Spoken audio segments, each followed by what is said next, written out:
Tiga.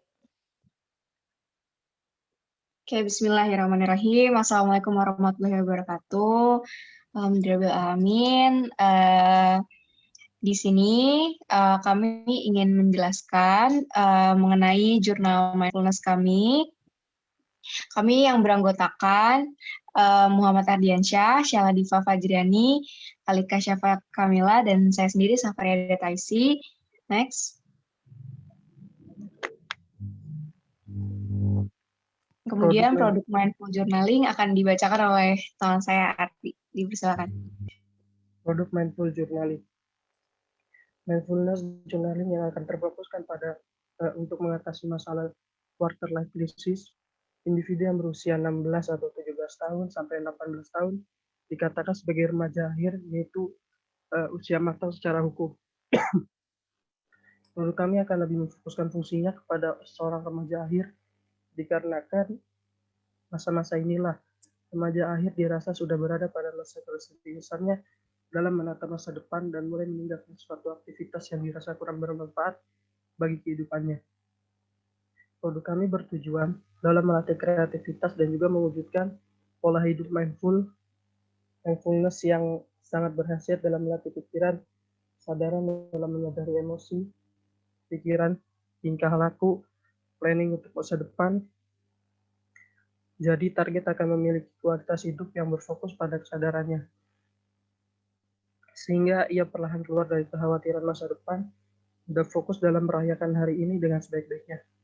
Selain hanya terfokus pada kegiatan journaling, kami menyediakan sarana untuk panduan, tantangan untuk menunjang kebiasaan mindfulness.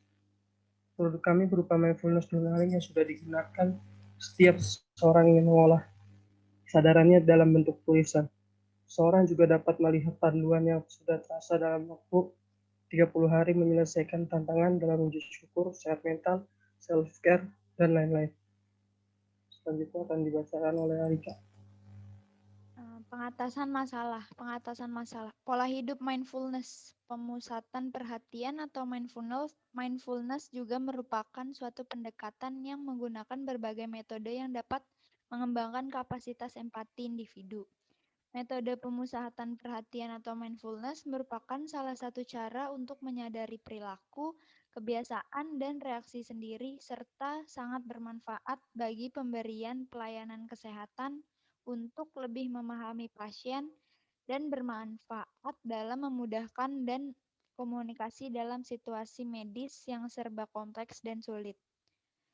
Journaling adalah memberikan kebebasan kepada individu mengungkapkan dan memahami masalah kehidupan, pikiran, perasaan, dan perilaku yang dialami dengan tujuan dapat mengurangi, mengatasi, atau memperbaiki, dan bahkan menyelesaikan beban dari masalah yang dialaminya.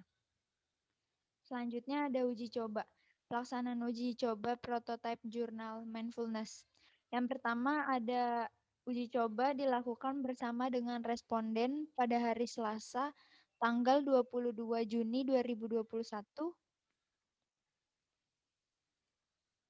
Dalam uji coba ini, masing-masing dari anggota kelompok untuk menghadirkan 2 responden yang akan dimasukkan ke dalam 2 kelompok, yaitu kelompok eksperimen dan kelompok kontrol. Pada kelompok eksperimen, kami memberikan jurnal mindfulness kepada responden, sedangkan pada kelompok kontrol, kami memberikan jurnal biasa kepada responden. Kami memerlukan waktu 7 hari untuk uji coba.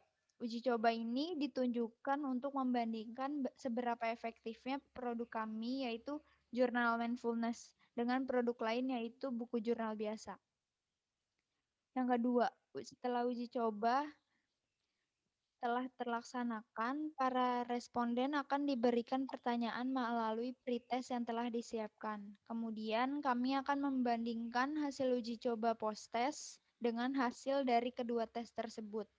Jika terdapat adanya peningkatan dalam rasa bersyukur setelah menulis jurnal mindfulness, dan apabila kelompok kontrol tidak mengalami peningkatan untuk memiliki rasa bersyukur, maka dapat dikatakan produk yang kami buat berhasil mencapai output yang ingin dicapai.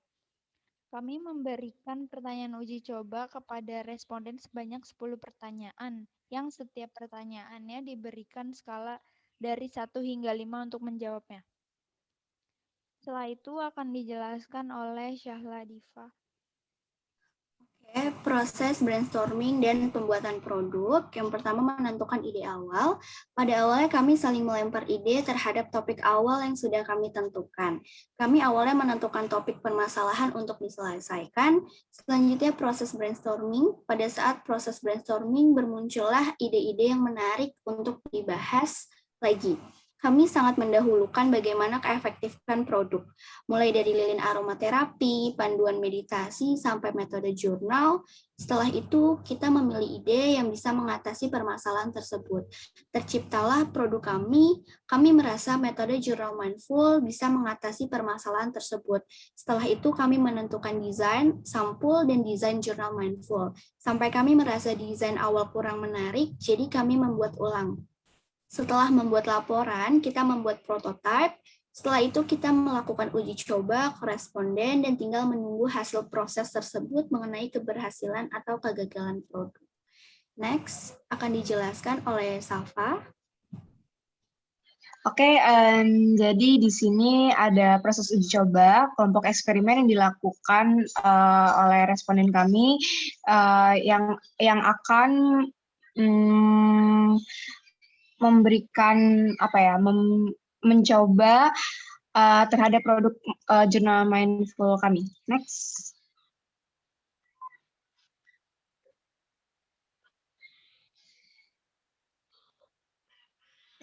Di sini ada kelompok kontrol yang terdiri 4 orang, tadi juga kelompok eksperimen terdiri 4 orang. Kelompok kontrol ini mereka mengerjakan jurnal biasa yang kami sediakan. Next. Terus kemudian di sini ada pretest jurnal mindfulness. Jadi di sini ada 10 pertanyaan yang kami berikan waktu pretest. Next. Dan di sini ada pretest di jurnal biasa. Kami memberikan pertanyaan yang sama, 10 pertanyaan juga. Next. Di sini ada post-test. Kami memberikan 10 pertanyaan juga untuk post-test jurnal mindfulness. Next.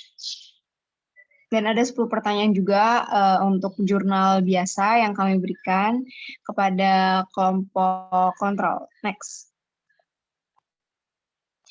Oke, jadi di sini ada hasil. Yang pertama, di sini ada kelompok tes. Kelompok tes di sini, pretestnya kami mendapati 28,5%, S1-nya kegiatannya produk kelompok, post-testnya 30%, analisanya Y1, maaf di sini ada sedikit kesalahan, harusnya Y1 lebih besar daripada X1, terus ini ada kelompok kontrol, pretestnya 31,5%, kegiatannya produk sejenis atau netral, post-testnya 32,5%, di sini analisanya Y2 lebih besar daripada X2, dan di sini ada selisih persentasenya, Y1 dikurangi X1 sama dengan 1,5%, dan Y2 dikurangin X2 sama dengan 1%. Jadi sebelum menyelesaikan, kita juga mengetahui interval atau rentang jarak dan interpretasi persen, agar mengetahui penilaian dengan metode mencari interval skor persen. Kami melakukan pengujian terhadap bahan jurnal mindful dan jurnal umum dengan sebuah produk menggunakan skala Likert. Aspek tersebut yang diukur keefektifannya dan ada 8 responden yang sudah kami jelaskan tadi di slide sebelumnya. Terus di sini kesimpulannya ialah produk kami dinyatakan berhasil naik dalam proses pretest ke post-test. Sekian dari kelompok kami. Sekian presentasi dari kelompok kami. Jika ada kekurangan mohon dimaafkan. Wassalamualaikum warahmatullahi wabarakatuh.